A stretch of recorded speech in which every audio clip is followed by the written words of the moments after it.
Hello everyone, welcome back to my YouTube channel trading trends. आप सभी का एक न्यू चार्ट ट्रेडिंग की वीडियो में स्वागत है।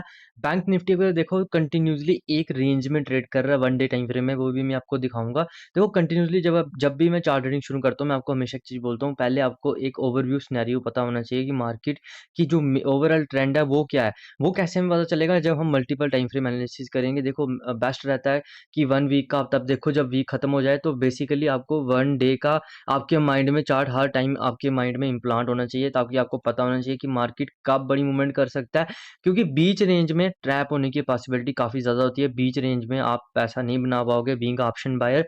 हाँ, बीइंग ऑप्शन सेलर आपको आपके लिए रेंज एक बेस्ट आइडल कंडीशन रहेगी जहां पर आपको प्रीमियम डिके आपको खाने को मिल सकता है। बट अगर आप बीच रेंज में बीइंग ऑप्शन बायर पैसा बनाने की सोच रहे हो तो आपको लिए काफी ज्यादा दिक्कतें आ सकती हैं। तो इस वीडियो में हम यही समझेंगे कि मैं किस टाइप से चार्ट को रीड करता हूँ, आपको किस टाइप से चार्ट को रीड करना चाहिए, चाहे आप ऑप्शन बायर हो सेलर हो, दोनों के आपको पॉइंट ऑफ व्यू समझाऊंगा मैं आपको।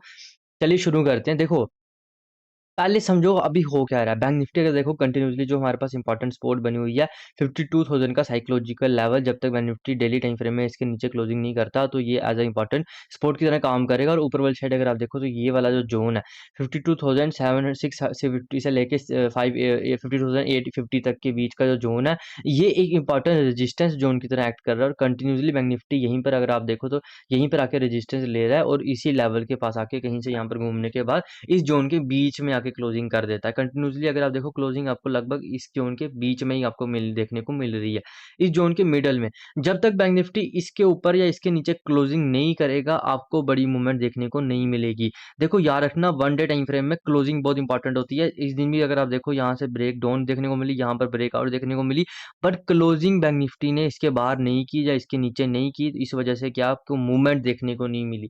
अब मूवमेंट आपको कब देखने को मिलेगी? जब बैंक निफ्टी इस लेवल के अपर एंड के, इस रेंज के अपर एंड या लोअर एंड के पास आके सस्टेन करेगा, उसके बाद ही आपको मूवमेंट देखने के लिए मिलेगी।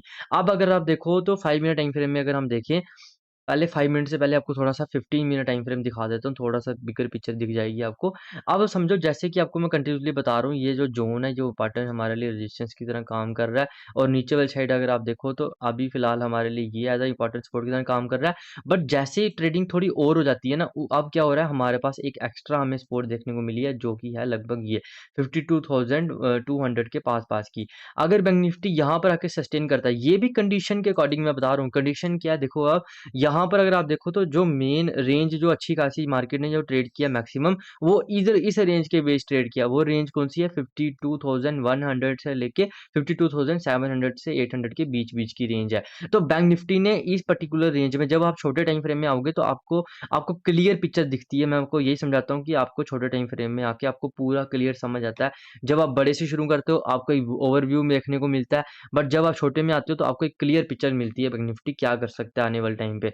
अगर आप देखो तो कहीं न कहीं बैंक निफ्टी इस ज़ोन के, अब इस ज़ोन के अंदर भी इसने छोटा-सा एक ज़ोन बना दिया और मैक्सिमम जो ट्रेड हुआ है इस ज़ोन के बीच हुआ है।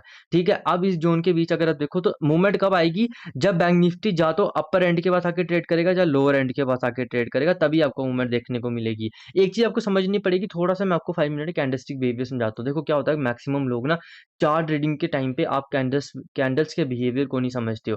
अब आप समझो क्या होता है, 15 हम 15 में चलते हैं। 15 वाले दिन चलेंगे तो यहाँ पर आपको देखने को मिलेगा, ये यहाँ पर सेलर आए थे। जहाँ सेलर आए थे मतलब क्या हुआ इसका, कि कहीं न कहीं यहाँ पर एक कास्ट टू कास्ट का एसएल लगे होंगे। और बैंक निफ्टी जब भी पहली कोशिश करता है वहाँ पर भी सस्टेन नहीं कर पाता, दूसरी कोशिश करता है वहाँ भी सस्टेन नहीं कर पाता। तीसरी बार प्राइजेक्शन बनाने के बाद तब जाके ब्रेकआउट देखने को मिलती है और तब मूवमेंट आती है। तो आपको समझना पड़ेगा, आपको छोटी-छोटी चीज़ें सम नोटिस करनी पड़ेगी, प्राइस की मूवमेंट को समझना पड़ेगा, कैंडल्स के बिहेवियर को समझना पड़ेगा। उसके बाद ही आपकी जो ट्रेडिंग स्किल्स हैं, वो ज़्यादा बेहतरीन होंगी और आपके जो आपका जो ट्रेडिंग कर्व है, वो कंसिस्टेंट आप विनर बन पाओगे। अगर आप देखो कंटिन्यूअसली, अगर आप देखो तो अब नीचे अगर आप अब हम देखें तो जब यहाँ पर बायर आए, तो ये इंट्राडे का छोटा-सा एक हमारे पास सपोर्ट की तरह एक्ट करेगा और बैंक निफ्टी ने यही किया। अब जब आप एंट्री लेने जा रहे हो ना, आपके माइंड में पहले नंबर ओवरव्यू होना चाहिए। जैसे हमें पता है अभी मार्केट एक रेंज के बीच है। अब रेंज के बीच है तो ट्रेड कब बनेगा? या तो मार्केट यहाँ पर आके सस्टेन करता है। बैंक निफ्टी ने क्या किया? बैंक निफ्टी लगभग यहीं खुलता है 16 को। यहाँ पर खुलने के बाद एक अच्छी खासी बाइंग कैंडल में आता है, अभी हमें ये एक्सपेक्ट नहीं करना कि बैंक निफ्टी ऊपर ही जाएगा। मैक्सिमम लोग क्या करते हो, आप यहाँ ट्रेड ले लेते हो, यहाँ ट्रेड ले लेते हो, एक कैंडल रुकती है, यहाँ ट्रेड ले लेते हो। जब मार्केट थोड़ी सी नीचे आपको लगता है अब तो ऊपर ही जाएगी, तो आप यहाँ ट्रेड ले लेते हो, जो ये कैंडल बन रही थी, ये वाली सेलिंग बाइंग कैंडल बनी है। आपने आपने जल्दबाजी में आपने जल्दबाजी में ट्रेड नहीं लेना, ना कि लेट ट्रेड। कई बार लोग कहते हैं इस लेवल को भी क्रॉस कर देता है और वो एंट्री नहीं लेते हैं। देखो, आपको समझना पड़ेगा, आपको एंट्री के वक्त बहुत प्रिसाइज होना पड़ेगा, तभी आपको एक बेस्ट स्टॉप लॉस मिलेगा, तभी आप उस मूवमेंट को राइड कर पाओगे, बड़ी मूवमेंट को एंजॉय कर पाओगे। अब आप देखो क्या होता है, अगले दिन जैसे मैंने कहा 16 को बैंक निफ्टी थोड़ा सा फ्लैट ही खुलने के बाद एक अच्छी खासी मूवमेंट देता है, बट यहाँ सस्टेन नहीं कर पाता, यहाँ सेलर डोमिनेट करते हैं, यहाँ पर बियरिश प्राइस एक्शन बनता है, बियरिश प्राइस एक्शन बनता है।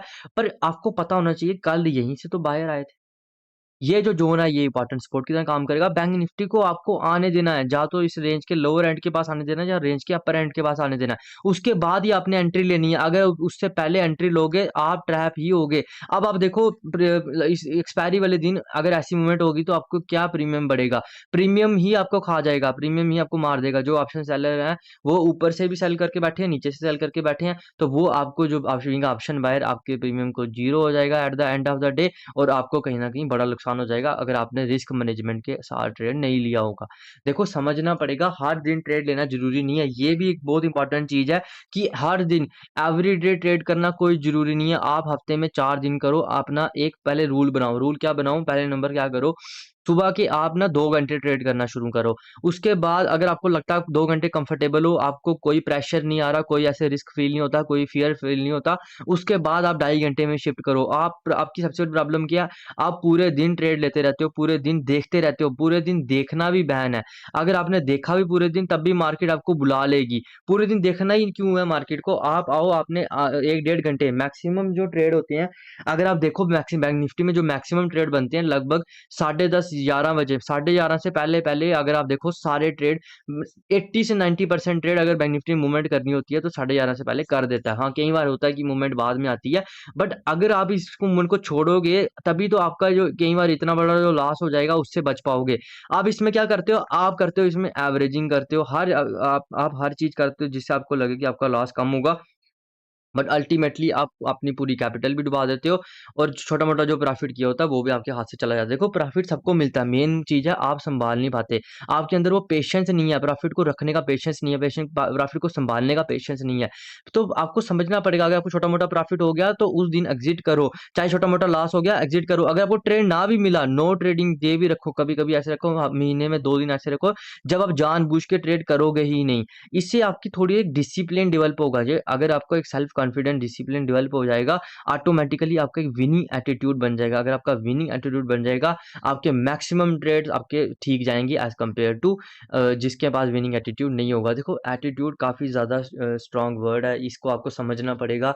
इसकी जो मीनिंग है, डीप मीनिंग को समझना पड़ेगा। काफ़ी ज़्यादा लोग अपने आप को समझते हैं कि वो एक लूज़र हैं, बट एज़ कम्पेयर टू जो लोग अपने आप को विनर समझते हैं, वो काफ़ी बेटर परफ़ॉर्म करती हैं एज़ कम्पेयर टू जो जिन लोगों के माइंड में नेगेटिविटी भरी होती है। तो कहीं न कहीं अपने आप को पॉज़िटिव थॉट्स के साथ फ़िल अप करो, अपने ऊपर काम करो, अपने माइंड पे काम करो। सैटरडे को मैं आपको एक बेहतरीन साइकोलॉजी की वीडियो अपलोड करूँगा, वो जाके आप चेकआउट कर सकते हो। तो बेसिक चीज़ों को समझो, उन पे काम करो। किसी को कोई प्रॉब्लम आती है, कमेंट सेक्शन में आके कमेंट कर सकते हो। Thanks for watching this video. Have a nice day.